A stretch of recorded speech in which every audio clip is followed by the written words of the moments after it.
ई lockdown पाठशाला में मैं लता तिक्का हिस्ट्री क्लास में 10वीं कक्षा की बच्चों का स्वागत करती हूँ। भारत में राष्ट्रीयवाद का पार्ट 3, जिसमें रॉलेट एक्ट जो 1919 को आई थी, जालियांवाला बाग हत्याकांड जो 13 अप्रैल 1919 ईस्वी को हुआ था। हम लोग कक्षा 10 के भारत में राष्ट्रवाद, अब इसके आगे हम लोग देखेंगे कि 1917, 1918 में सत्याग्रह आंदोलन चलाकर महात्मा गांधी ने इस हथियार के बल पर किसानों और मजदूरों पर उनके हित के लिए काम किया। तो इससे जो निम्न वर्ग और एक मजदूर वर्ग और किसान वर्ग का जो एक संघ बना, वो एक बहुत मजबूत बना। ठीक है बच्चों, अब हम लोग उसके आगे ये देखते हैं कि इसके बाद ब्रिटिश सरकार ने किस तरह के कार्य कर भारत में चल रहे आंदोलन को रोकने का प्रयास किया। उन्होंने एक अधिनियम बनाया, ठीक है, जिसका नाम है रॉलेट एक्ट। रॉलेट एक्ट जो 1919 ईस्वी में ब्रिटिश सरकार ने बनाया। इस रॉलेट एक्ट का जो मुख्य उद्देश्य था कि क्रांतिकारी आंदोलनों की जांच करना। मतलब उस समय भारत में सत्याग्रह आंदोलन, ठीक है, इतनी जोर शोर से चल रहा था कि अंग्रेज इन आंदोलनों पर कैसे काबू करे, ठीक है। इसलिए उन्होंने रॉलेट एक्ट बनाया, जिसमें क्रांतिकारी आंदोलन की वो जांच करना चाहते थे, ठीक है।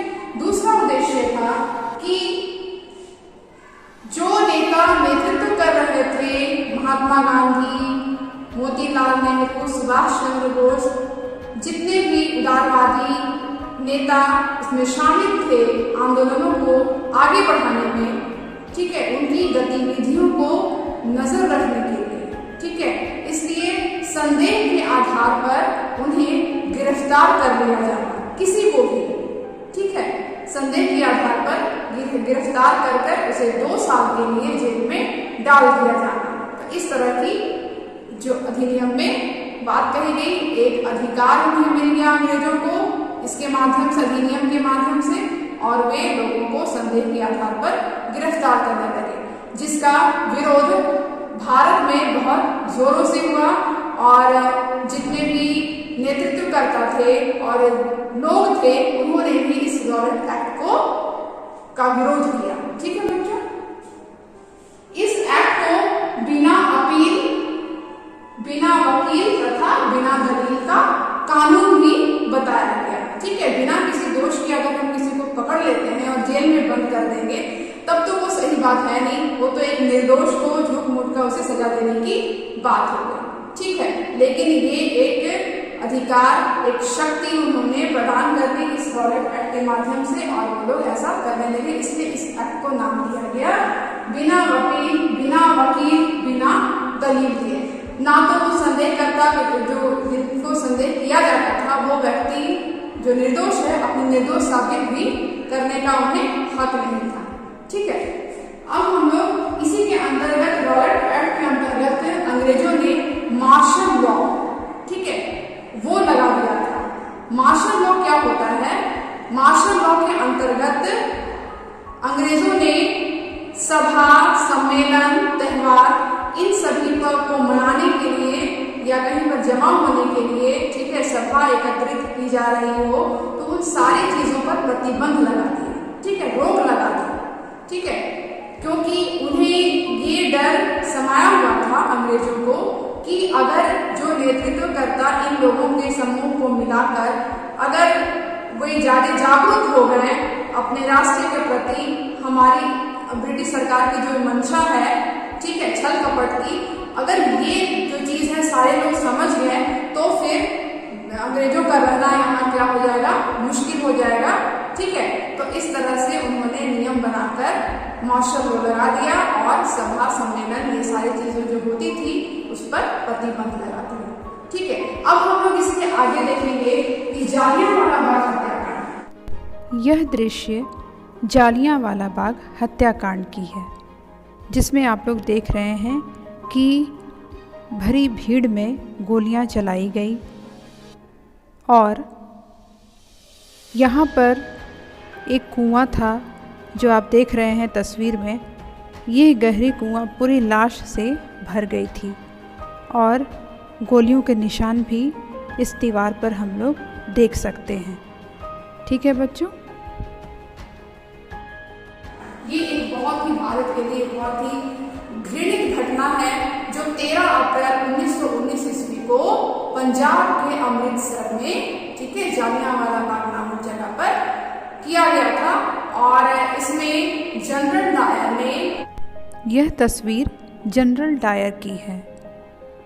उस भीड़ पर जो जमा हुई भीड़ थी, ठीक है, जिसमें पंजाब के 2 प्रमुख नेता, ठीक है, उनको गिरफ्तार कर लिया गया था। तो उनकी गिरफ्तारी पर बातचीत के लिए लोग वहां जमा हुए थे और वहां वैशाखी का पर्व भी चल रहा था, जिसमें घूमने के लिए महिलाएं पूरे परिवार के साथ, बच्चों के साथ वो लोग आए हुए थे। तो वहां पर वो लोग उस बाग में टहलने भी आ चुके थे। तो ऐसी अवस्था में जब भीड़ वहां एकत्रित हो गई तो जनरल डायर को जब ये सूचना दी गई तो उसने अपने अनेक सैनिकों के साथ आकर जालियांवाला बाग, जो एक चारदीवारी से घिरा हुआ था और उसके 2 दरवाजे थे, एक प्रवेश द्वार, एक निकासी द्वार, इन दोनों द्वारों को बंद करके वहां पर अंधाधुंध गोलियां भीड़ पर चलवा दिए।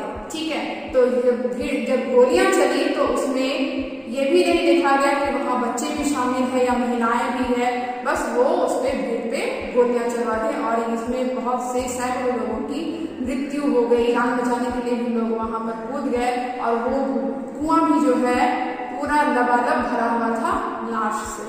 तो ये बहुत ही भयावह दृश्य और एकदम घृणित घटना थी जो उस समय घटी थी 13 अप्रैल 1919 ईस्वी को। ठीक है, तो इसकी वजह से जालियांवाला बाग हत्याकांड की वजह से भारत में इसका विरोध किया गया।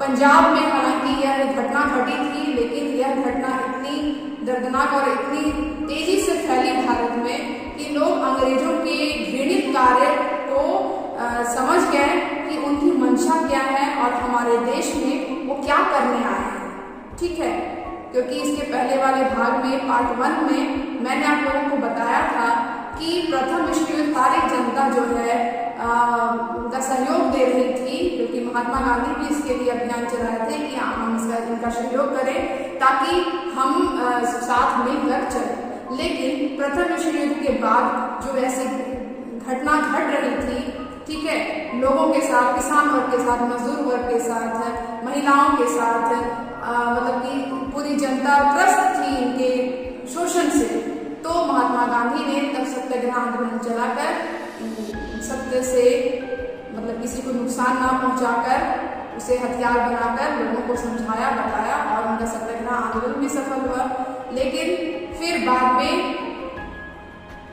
जो है ये जो घटना घट गई जालियांवाला बाग हत्याकांड, लोग बहुत ही ज्यादा क्रोधित हो गए। ठीक है, अब जो बात आ रही है अब धीरे धीरे कि अब हम ब्रिटिश सरकार का सहयोग नहीं करेंगे। ठीक है, पहले था सहयोग देने की बात, अब सहयोग नहीं करने की बात, क्योंकि लोग ब्रिटिश सरकार के शोषण से, उनके कार्य से, उनके हर चीज से क्या थे, परेशान थे। कोई लगान देने में परेशानी था, किन्हीं को बगान व्यवस्था में उनको सही जीविका नहीं मिल रही थी, आर्थिक दुर्दशा हो गई थी, परिवार से अलग थे, गांव कस्बे सब बिखरे हुए थे।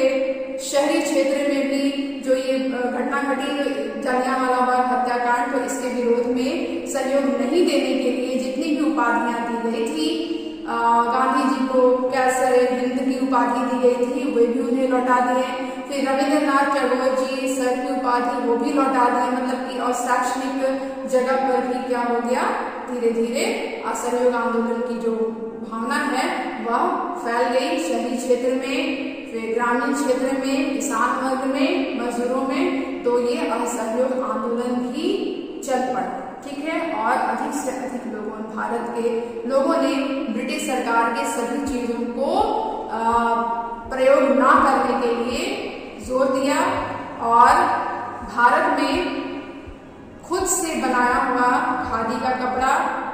गांधी जी के द्वारा भारत में चलाया गया सत्याग्रह आंदोलन इतना जोर पकड़ा कि भारत में हस्तकरघा उद्योग का विकास हुआ और खादी के वस्त्रों का निर्माण होने लगा और अपने स्वराज, अपने राज्य को वापस पाने के लिए, राष्ट्र को अपनाने के लिए, आज़ादी पाने के लिए उन्होंने संघर्ष किया।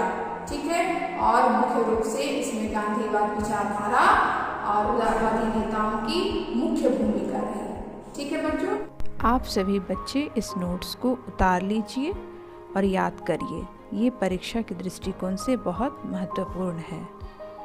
आज के अध्याय का मुख्य सार है ब्रिटिश सरकार के प्रति भारतीयों में आक्रोश की भावना तेज हो गई। आज का सवाल, जालियांवाला बाग हत्याकांड कब हुआ था?